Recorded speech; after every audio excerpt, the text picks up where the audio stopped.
Do something different, something difficult, something disgusting. Give yourself a jolt, break your patterns, learn some new bad habits. Change is painful, but it's necessary and also deeply erotic. The difference between poison and medicine is in the dose, so have a little poison as a treat. It may not make you feel better, but it will be fun to watch. So take your medicine.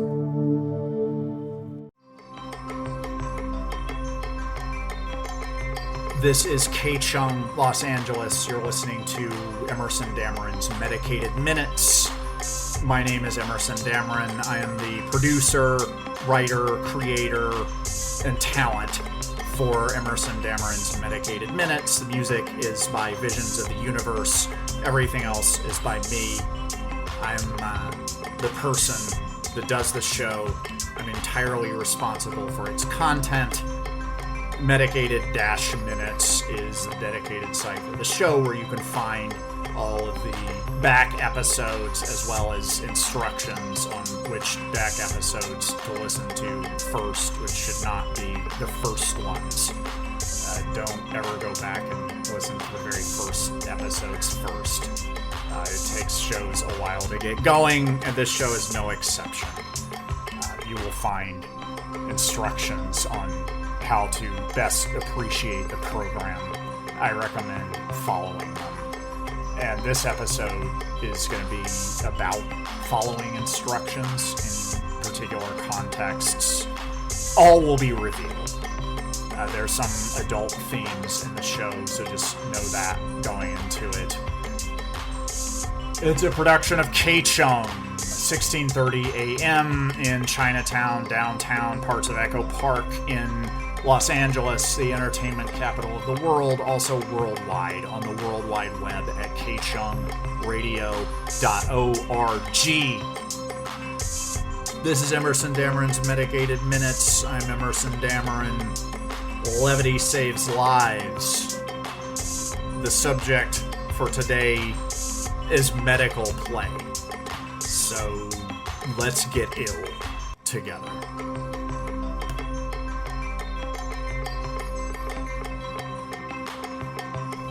One of my favorite getting to know you icebreaker questions was introduced to me by a dear friend of mine years ago.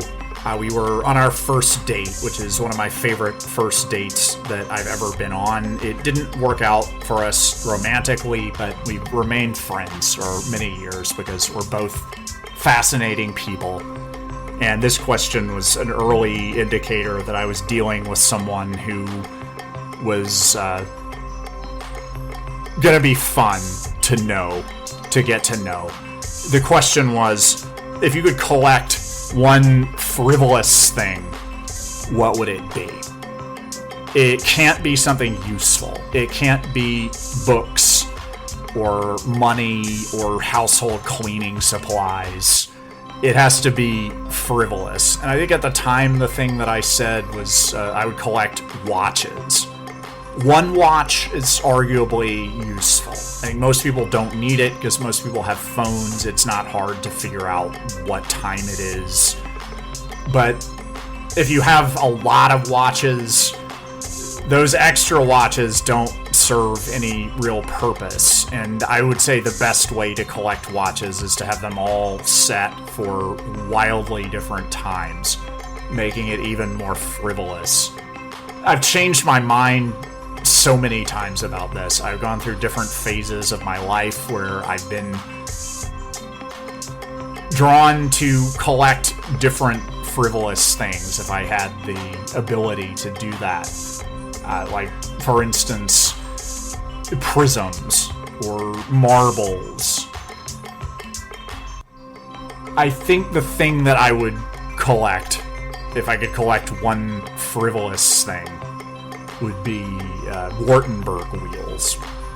The Wartenberg wheel is a pretty much obsolete medical device, which used to be used to test nerve reactions, sensitivity, reflexes. It's a wheel at the end of a handle that rolls and has points on the end. I've seen them really spiky. The one that I have has dull points that are rounded at the end, and it rolls across the skin. And the original purpose of it was to test sensitivity, and it can bring up goosebumps, which are a profound and compelling and beautiful, reflexive expression of human vulnerability that I find fascinating, and can be summoned with the use of a Wartenberg Wheel. It came out of Germany, which kind of figures. It's not used in medicine much anymore. They found better ways to test people's reflexes. It is still in use in other contexts. I have one. It's one of my favorite possessions. Would it be the thing that I grab on my way out of my building if my building were on fire? Probably not. As I mentioned, the laptop might be the first thing I would grab because it has all of my work and a lot of my fun on it. Most of the stuff that I create. A lot of that stuff's in the cloud, so I might grab the Orchid instead, as I mentioned, because that is a living thing that is entrusted to my care. And I can always get on my iCloud and get most of my stuff back, but I can't get the Orchid back. That's the only one of that Orchid that will ever exist. So that might be at the top of the list. The Wartenberg Wheel would be pretty far down, but if I happen to find it within my reach on the way out, I might shove it in my pocket because we've been through some stuff together. I've placed the Wartenberg Wheel on altars through some ceremonies that I participated in. It's charged up with all kinds of juice as a result of that. And I love it. I'd like to have more of them in different colors, different degrees of sharpness. I think once something is stainless, that's a binary thing. It's not going to get any more stainless. So all the good ones are stainless steel. So there's not a lot of variation possible there. But I would like to have a large collection of Wartenberg wheels. Maybe a giant one that you run across people's backs. That might be exciting. That right now, at this juncture in my life, is the frivolous thing that I would collect.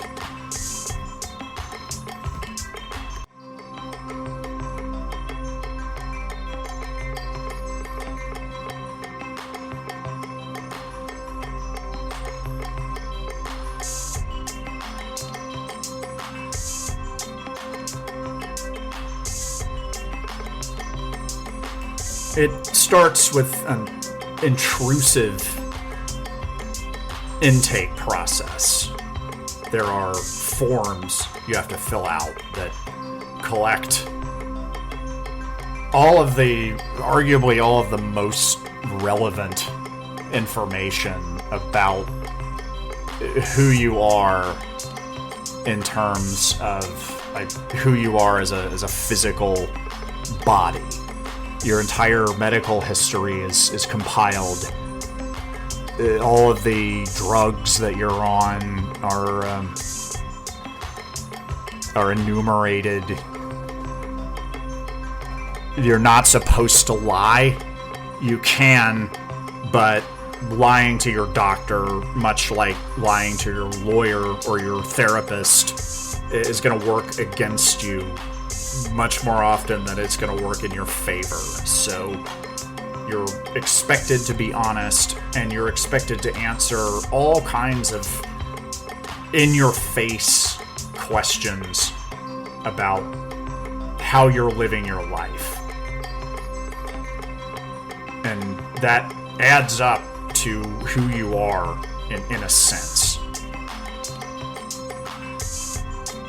On a scale of 1 to 10, how much does it hurt? Because even now, after all of the time that we've spent working on these things, self-reporting, subjective self-assessment is still the only way we really have to measure pain. So, from 1 to 10, from a grimacing, tears coming out of its eyes, frowny face, to a beaming, grinning, smiley face, with other faces in between, unhappy, sad, neutral. How do you feel? Because I want to know. Am I going to use it against you? You don't know. I'm not going to tell you. I am going to check your reflexes. Just be patient. It only hurts a little bit. I'll put my fingertip in your mouth, check that sucking reflex, squeeze around the sides of your throat, checking for lumps. It's only going to hurt a little bit. Check this reflex. Be a patient. It's in your best interests. The experiment requires that you continue. Now take a big, deep breath while I listen to your heart beat and whisper in your ear, are you sure you're okay? Can you feel this? Now let's see what's going on down here. The rule is you have to submit to this. That's the deal. And if it hurts, say thank you. One of my favorite books is the crime novel The Killer Inside Me by Jim Thompson, which, if you haven't read it, it's the story of a small town cop who tortures people with small talk. He plays dumb, he speaks in cliches and platitudes, and he's such a nice person that people feel not only obligated to put up with it, but kind of feel like they're enjoying it, even if they take a little bit of pity on the guy for his simple-mindedness as it's coming across.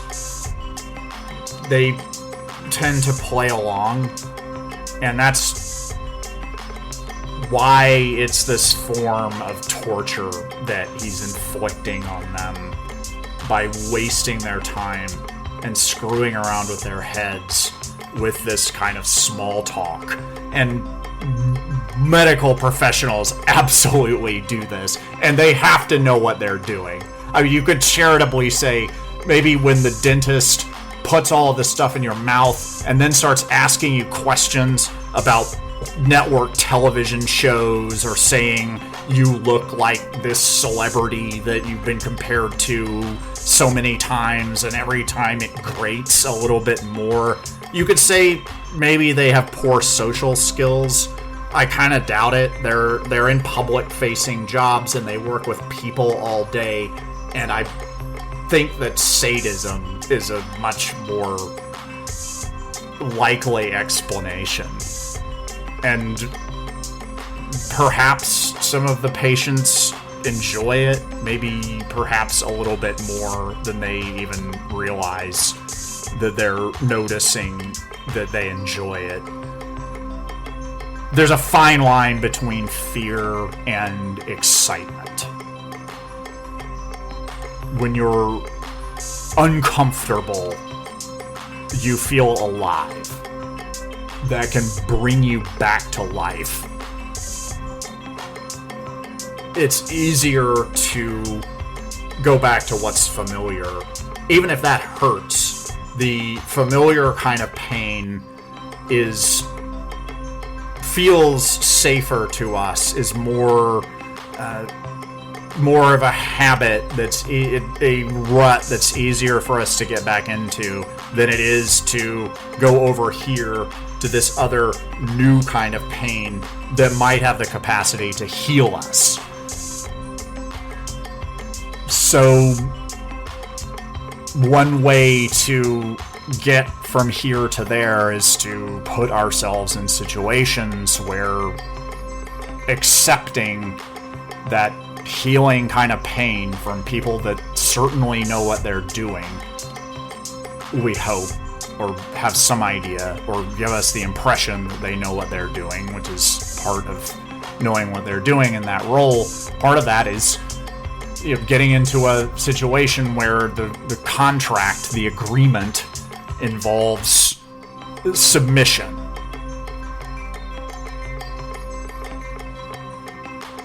I personally will just go right on the record and admit I love to torture people. I always have. It's always been a fascination of mine. I think it's an art. I think just as there are excellent lovers and others who are not so good, I think that most of the people I know obviously love to torture themselves and others. Torturing the self can be a bit of a cop-out. It can also be good practice. We can refine our techniques on ourselves and then apply them in other contexts. I will say I aspire to be an artist in this field, with maybe a little bit of the scientist mixed in. I love to torture people in the ways that help them the most. I like to hurt people in ways that make them feel good. And there's obviously a lot of that in medical play. I would argue that there's a lot of that in medicine. I would argue that there's a lot of that in life. I think what's interesting about this category of play, of theater, of performance, is just that it's all of those things are so vivid, and there's so many flags and exclamation points, and so much fun equipment to play with. And the stakes are so high, and the existential frictions is so exciting that if it brings out the goosebumps, I get it, and I find that appealing.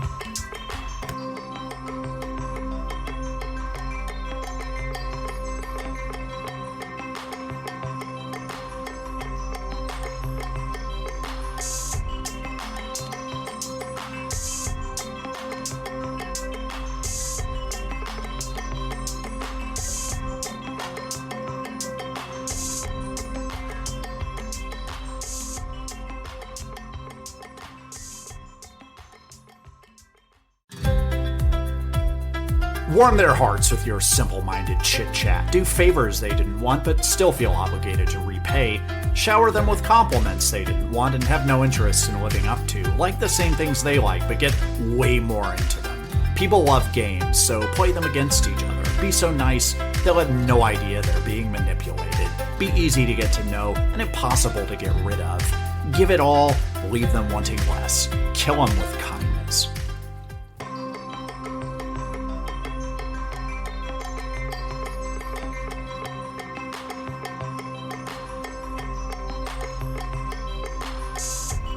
We could use more play in our lives.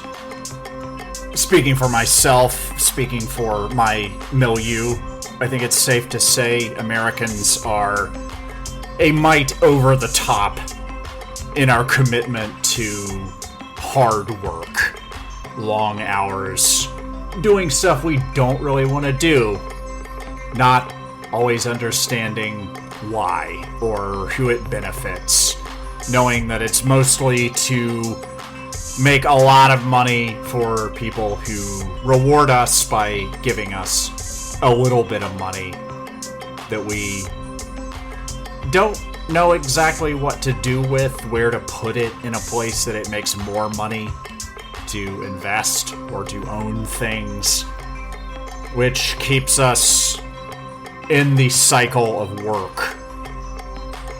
I find that regrettable. I know that it's not necessarily easy to get out of. I think it can be supplemented with play, and one of my favorite kinds of play is medical play.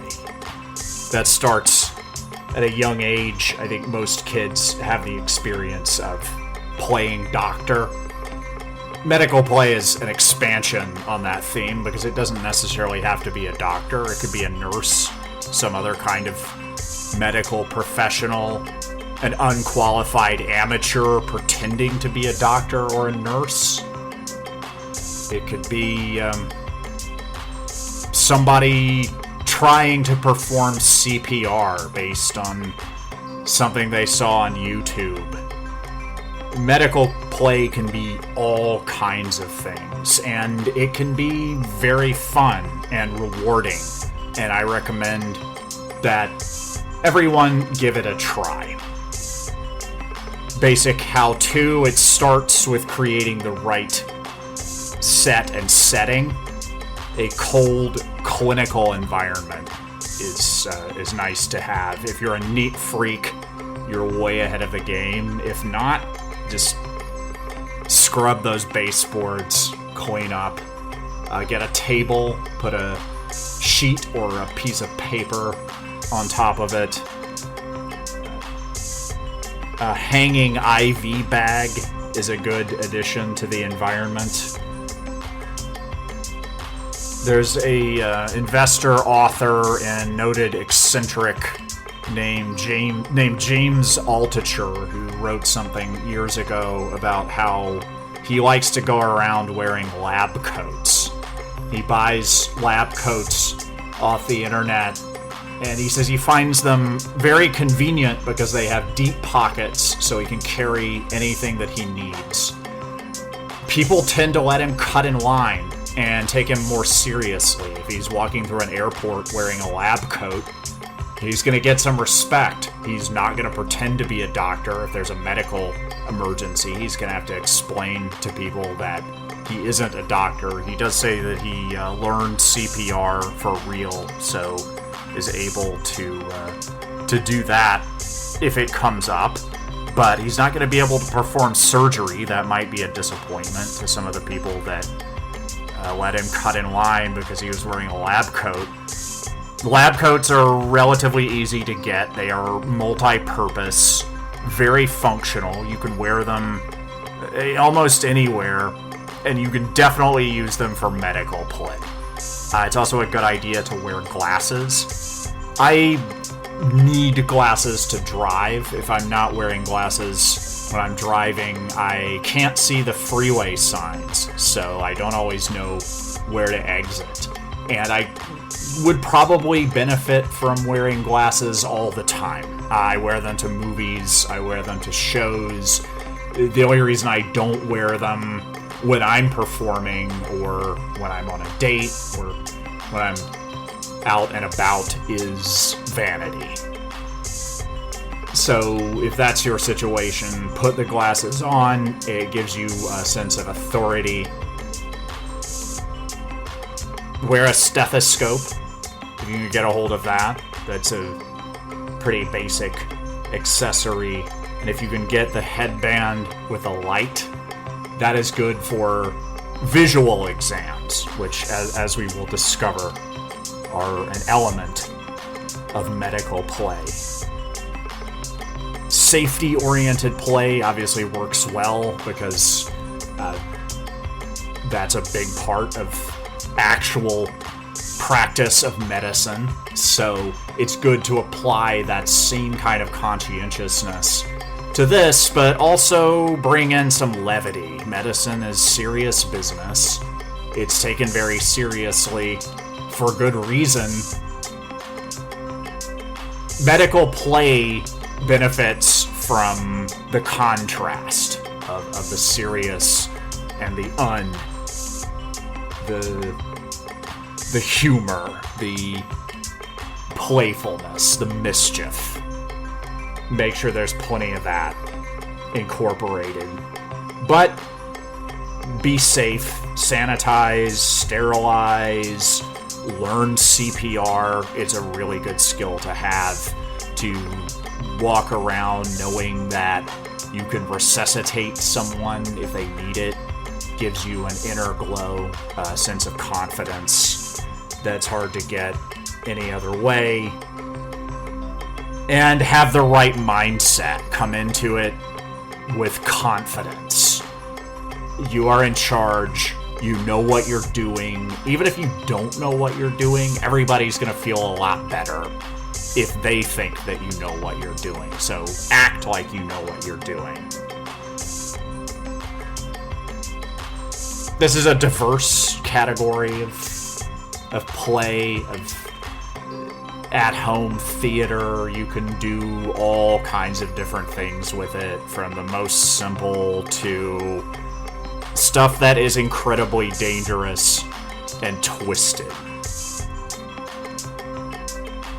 I wouldn't say it absolutely does not have to be entirely safe or entirely sane.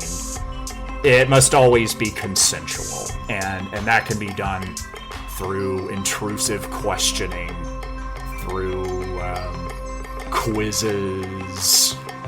Obviously, there should be a lot of discussion before anything happens.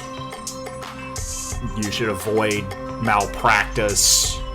That carries penalties, so make sure that the recipient of these activities is fully on board, as is the person, as are the people who are performing these things. The term in the kink community that's now used is RAC, Risk-Aware Consensual Kink.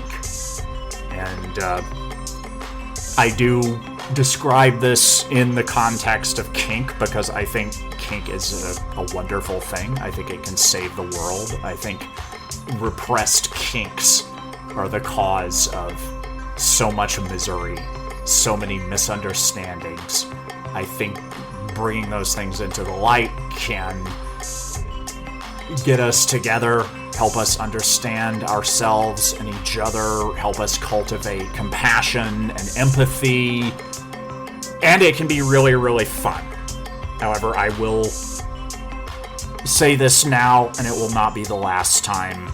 Medical play does not have to be a sex thing. If you think it does, that's your own hang-up. It can be entirely unsexy. It can be silly and ridiculous, unlike sex, which is never either of those things.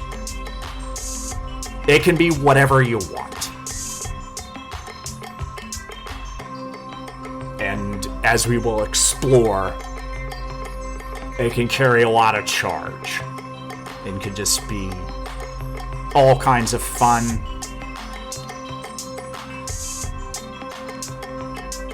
If you haven't already gotten started with medical play, the best time to do it is now, or if that's not a possibility, soon.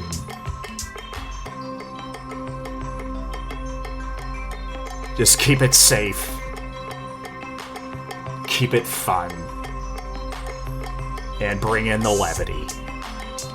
Because levity, like medicine, saves lives.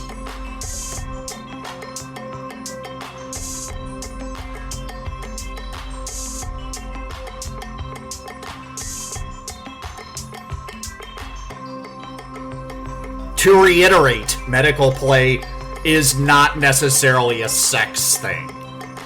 You don't have to get off on any of this. You don't have to even enjoy sex at all. A lot of people don't. They should absolutely not be ashamed of that. You could hate sex. In fact, I think it may just be going out of style for good. With a lot of the technological innovations that are happening, and with the specter of global warming making it hard to get excited about bringing new people into the mix, sex might just be over. I find that regrettable. It's perhaps my favorite way to spend time. I would hate to see it go, but you don't have to be into it. You can be into whatever you want, and sex does not have to be one of the things that you're into. If you're anti-sex, that is totally fine. You could still enjoy medical play. Oscar Wilde said that everything is about sex except sex, which is about power. Slight paraphrase, I believe. I think that's changed. I think maybe people are sick of sex. Everything seems to be mostly about power, including power itself. And medical play is absolutely about power. It is a basic exercise in one of the basic exercises in theater, in improv, as described by Keith Johnstone in his book Impro, which I believe is one of the great works of philosophy. I recommend it, even if you're not into improv. The basic game that he teaches is status. High status or low status.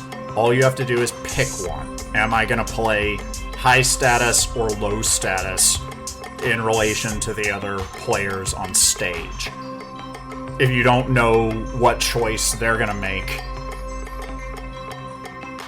all kinds of magic can happen, because two high status players can be very fun to watch. People shifting their status over the course of a scene can be very fun to watch. People competing for who's going to be lower status. It can be very simple, it can be very complex. The same is true of medical play.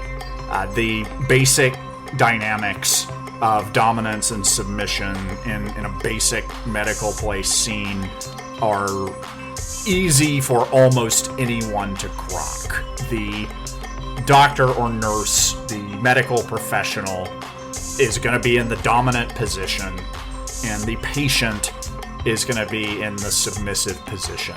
That's typically how it works.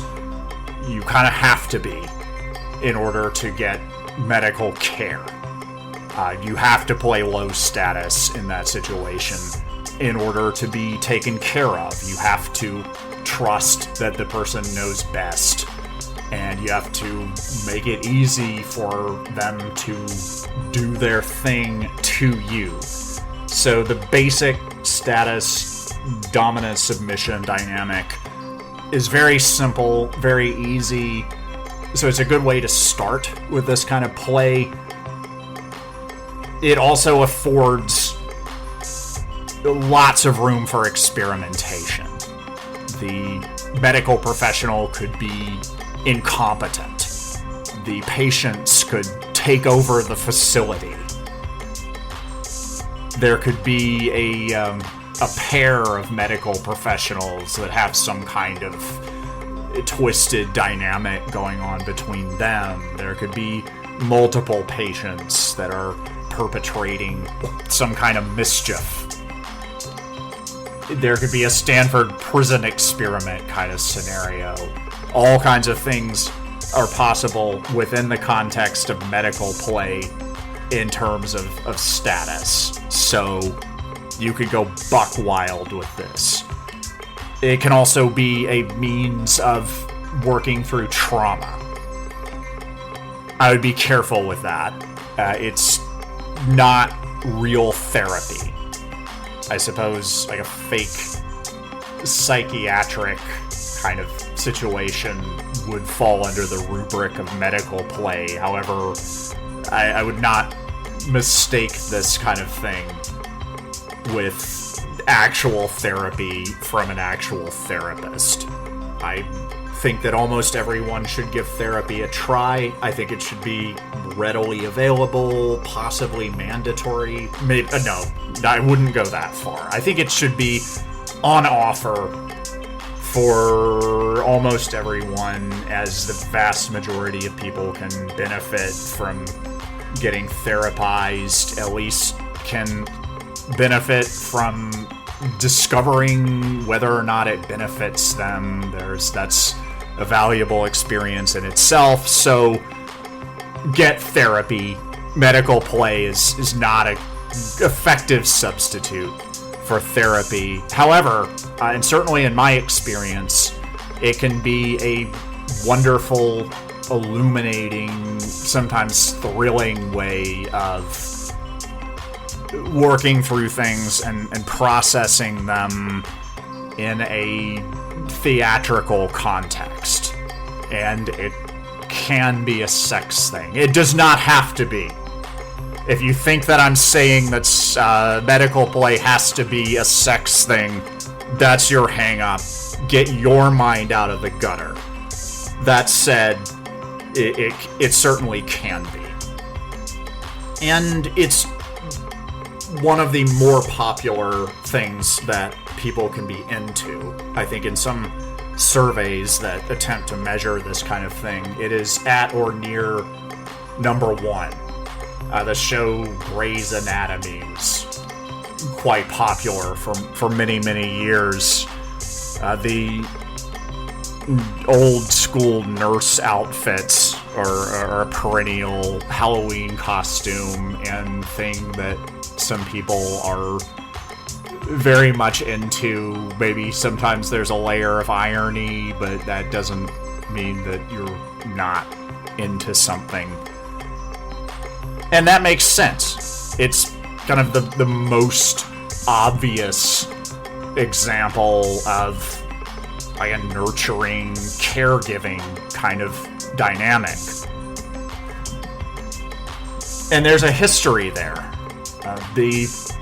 In the very early days of what became our modern healthcare system, being a nurse was considered one step up from being a sex worker in terms of social status, and nurses were recruited from the ranks of sex workers, and you can kind of understand why. Some of those skills are certainly transferable between those fields.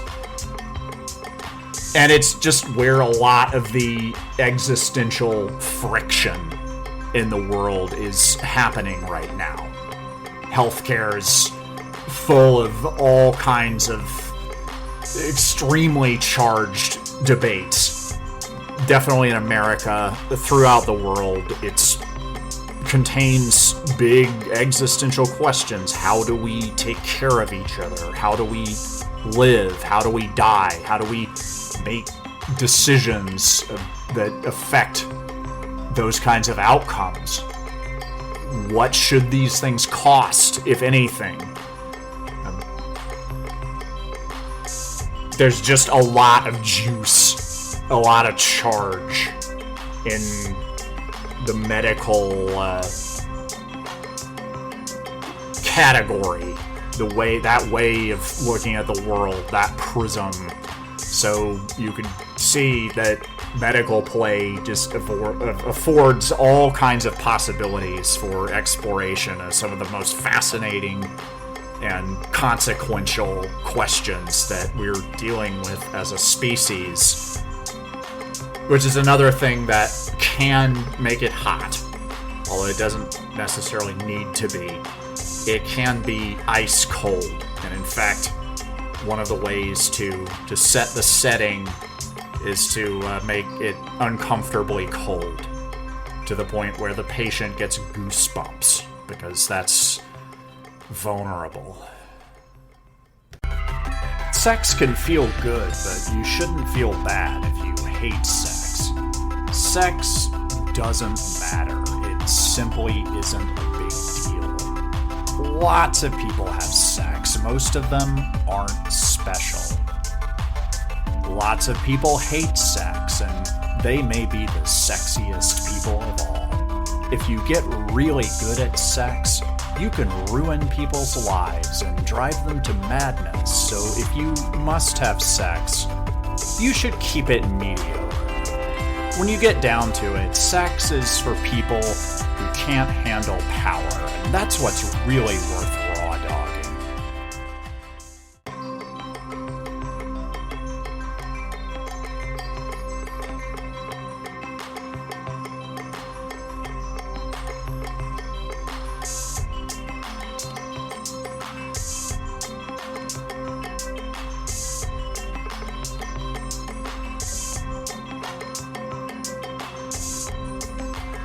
I didn't expect that I was going to get back into the healthcare field.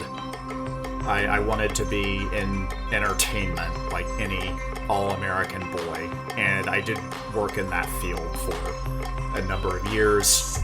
I still swing through town occasionally, but more recently, a lot of my work has been in healthcare. I'm a copywriter by trade, and I've focused on healthcare for the last number of years.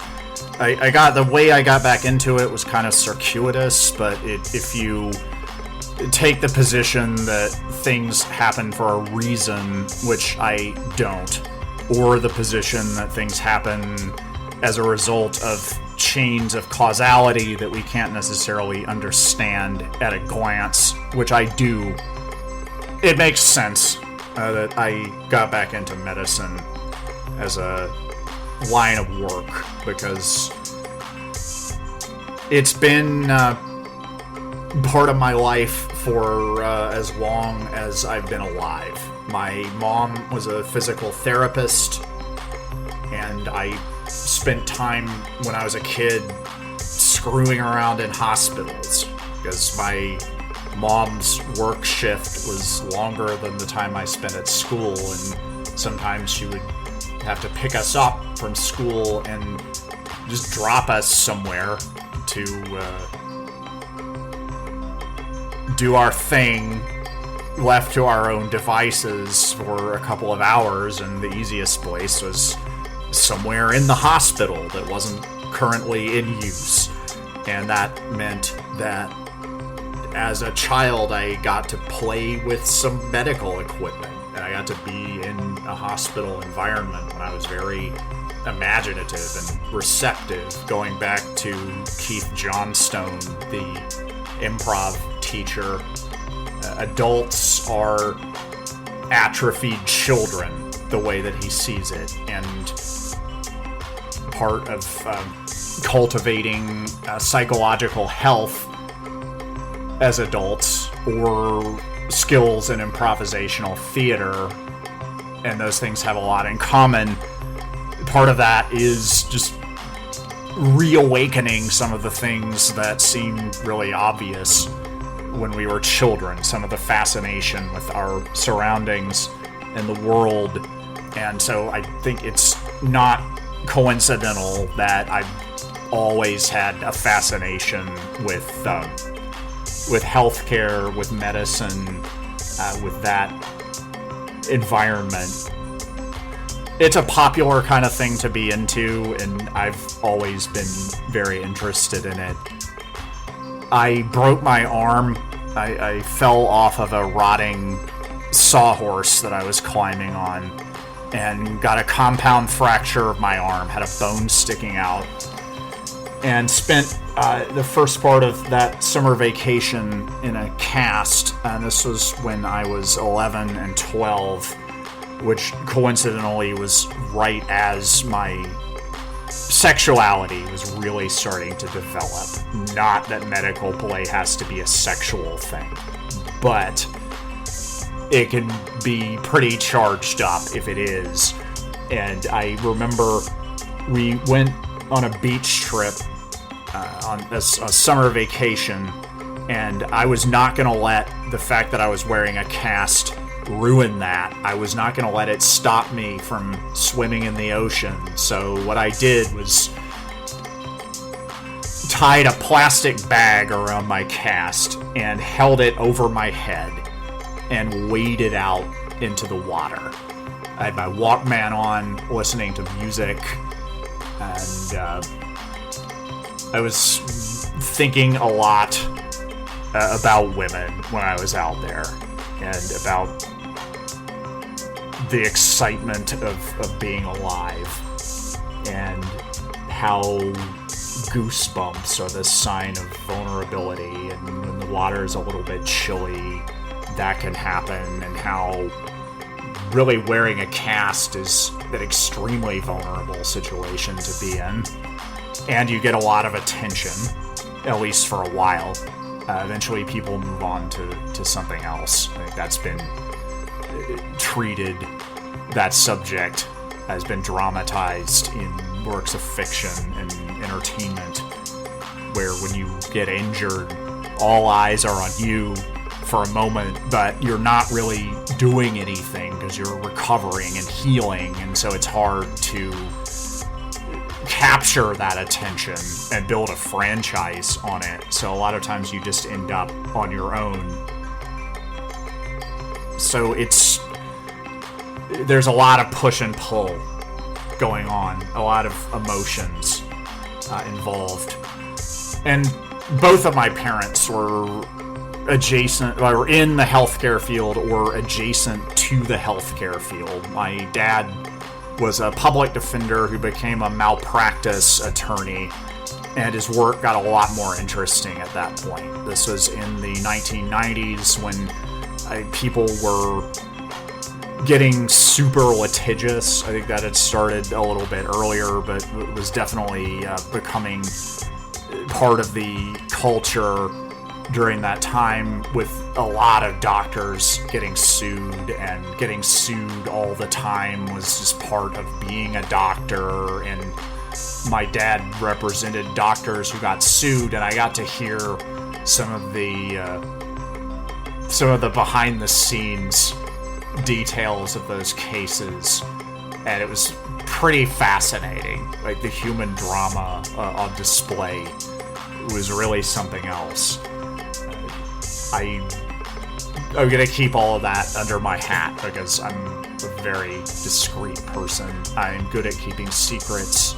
At one point, a couple of my friends were discussing between themselves who in their circle of acquaintances they would recruit to help them dispose of a body, and they both landed on me. They decided I was the person that they would choose, and I'm not going to compromise that status by revealing a lot of secrets, even if they're anonymized, even if some of the details are changed. I'm going to keep that under lock and key. But I got very hooked on medical drama at a young age, and when I moved to Chicago as a young man in my 20s, after I graduated from college, there were a couple of experiences I had that locked that in. There's a place in Chicago called the Museum of Surgical Science, and it is perhaps my favorite makeout spot in any of the places that I've lived. I have not visited Bali or Machu Picchu or Costa Rica. I imagine those places are full of wonderful makeout spots. The old LA Zoo is a fantastic makeout spot. There's an abandoned zoo near Griffith Park that is full of old animal enclosures, and if you go there and make out, you're likely to have a good time. Venice Beach, when it's drizzling, everybody goes inside and you have the place mostly to yourself. So if you can handle a little bit of drizzle or you enjoy it, that's a wonderful makeout spot. But I would put this Museum of Surgical Science in the conversation, possibly in the top 5 first-rate make-out spot. I'm very interested in obsolete medical technology, and I think it goes well with human physicality as a area of interest. There was also a young woman that I was acquainted with who was very intense, kind of an in-your-face person, and also kind of a submissive brat. And those two things I've come to find out work very well together. And she had a thing for dentists. And the way she described it was quite fascinating to me. I also know a registered nurse who is very into medical play and is absolutely disgusted with dentistry, does not want to bring that into the games at all, which just shows how flexible this can be. And it's certainly of interest to me and kind of brings together a lot of the big themes in my life.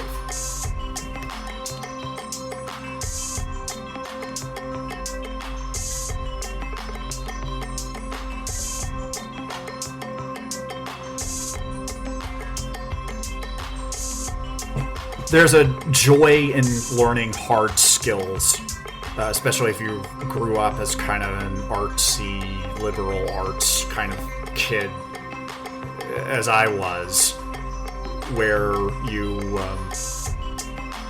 actually have the goal to put storyteller as part of your occupation. Learning real hard skills feels pretty great. And obviously that is a requirement for some of the more intense forms of medical play. Medical professionals go to school for many, many years, and these are not school situations that you can fake it to make it through. You have to know what you're doing. And part of knowing what you're doing is giving the impression that you know what you're doing. And that comes from the sort of confidence that you can build for real if you learn some hard skills. So if you're going to go to the outer extremes of medical play, it is important to learn your hard skills. It is important to know what you're doing. I think a rigorous intake process can be part of that. Make sure that you know what medications your patient is on, what kind of triggers they might have. It's said that nothing triggers like a trigger, and oftentimes we have triggers that we don't know that we have, and the most extreme kinds of medical play are almost guaranteed to bring those out. But there's nothing wrong with having some idea of what you're getting into ahead of time. So make sure that you use the long form intake form and go down the list and make sure that you know everything that you need to know as you're getting into this. And then, oh my, there's so much you can do. So much equipment that you can get a hold of. Some of it is easier to get than other stuff, but you can get an EMS TINS unit online. You could buy that and have it shipped to your door, and you can have a whole lot of fun with that. X-rays, you literally seeing inside someone. You can see inside people's souls and see what awful, disgusting thoughts they have inside them. And then you can vaccinate them against sluttiness. Some of this stuff can be disgusting, humiliating. Enemas are quite humiliating in almost any context. There's a layer of humiliation there. If you have to do it yourself, if it's done by someone else to you, some people are into that, not necessarily my thing. Medicine can be disgusting. I've heard of people being served little paper cups of Jägermeister as medicine. I don't drink, so I certainly wouldn't want to receive that. I could see it being kind of interesting to give it to someone else. Speculums can be part of this. That has an unfortunate association with the film producer and director Max Hardcore. Maybe not anymore. That was like 80s and 90s. I think a lot of the younger folks have no idea who that is. And that's good, because speculums can be fun again. A lot of medical procedures can start in kind of a predictable way and then take bizarre twists.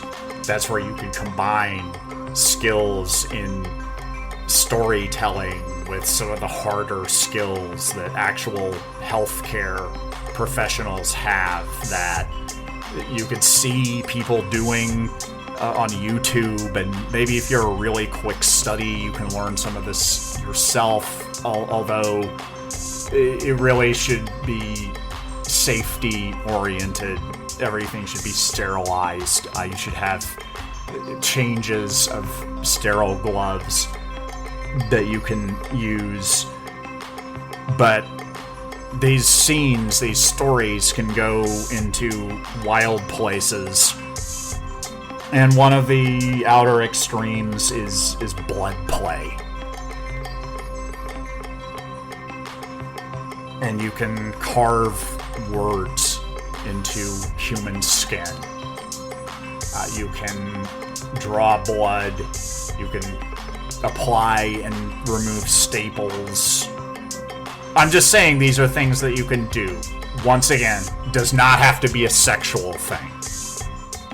And none of this is anything I'm advocating for, but it is certainly within the realm of possibility, and just goes to show how weird and avant-garde you can get with your medical play if you're so inclined. You really want to know what you're doing. And I would say, if you're going to carve words into someone, the winter time is probably the best time to do that. Anytime when they can wear long pants. You have to know quite a bit about human anatomy, which I would recommend anyway. I think it's fascinating stuff. And you get more out of this kind of do-it-yourself at home in your living room theater if you're well-versed in human anatomy and the canvas that you're working on. You also need to know this stuff to practice these kinds of hard skills. But I think, especially if you're the kind of person who trades on soft skills, learning hard skills as a hobby or as something that's maybe somewhere between a vocation and an avocation, a little bit more than a hobby, perhaps a passion, can be really exciting and can bring out whole new dimensions of how your mind works, how your heart works, how you play with other people. And I do think that people gravitate to fun. If you watch butterflies doing their thing in their natural habitats, You will not see a brutal Darwinian struggle for survival. I think if there is a brutal Darwinian struggle for survival going on as part of that, it is only in the interest of the furtherance of fun. And I think there's a layer of fun that's possible in almost anything, including the art of bringing levity and play to the science of medicine.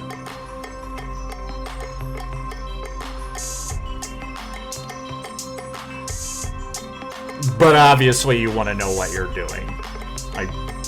Quite well.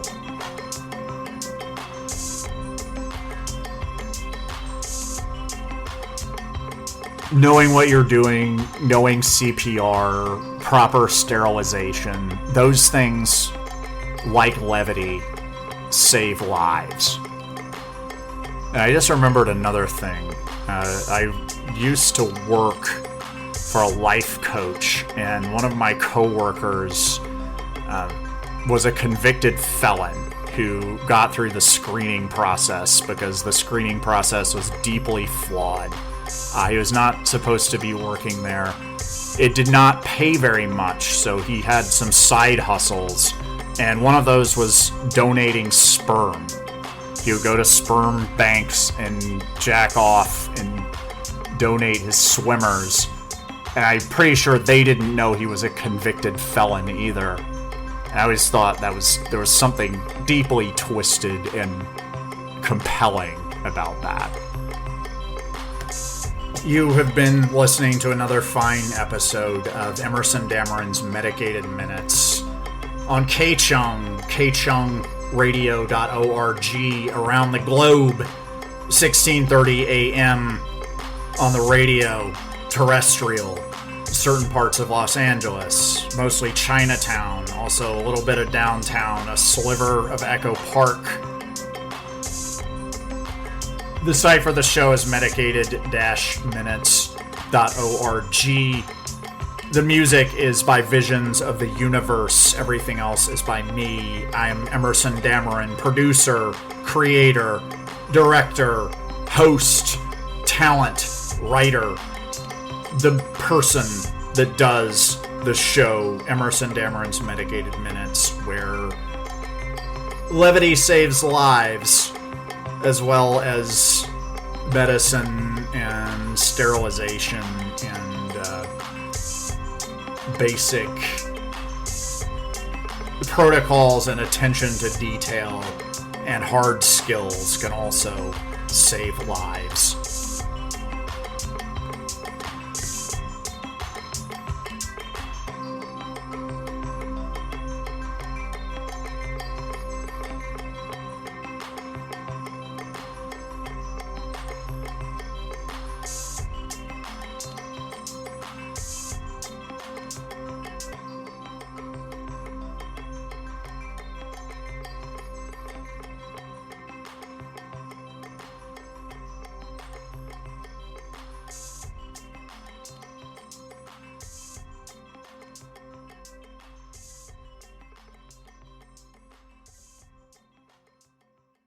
The unexamined life is not worth living. The examined life is hell. You're trapped in the torture chamber of human consciousness, but you can distract yourself by sparking a hot and heavy parasocial relationship with me, the producer, host, and witty and wounded romantic hero of Emerson Dameron's Medicated Minutes, LA's #1 avant-garde personal development program. You'll go on a wild ride full of sex, drugs, power dynamics, absurd obstacles, nonsensical twists, and predictable reconciliations. I'm a patient and passionate lover, cryptic and enigmatic enough to handle all of your psychological projections, and my avoidant personality means I'll never get close enough to let you down. To win it all, you have to risk losing it all, but when you get the introductory package and Emerson Dameron's Medicated Minutes reader, you will risk a mere $7, and you can pretend you were a fan from the beginning. I'm Emerson Dameron. I love you personally. Levity saves lives.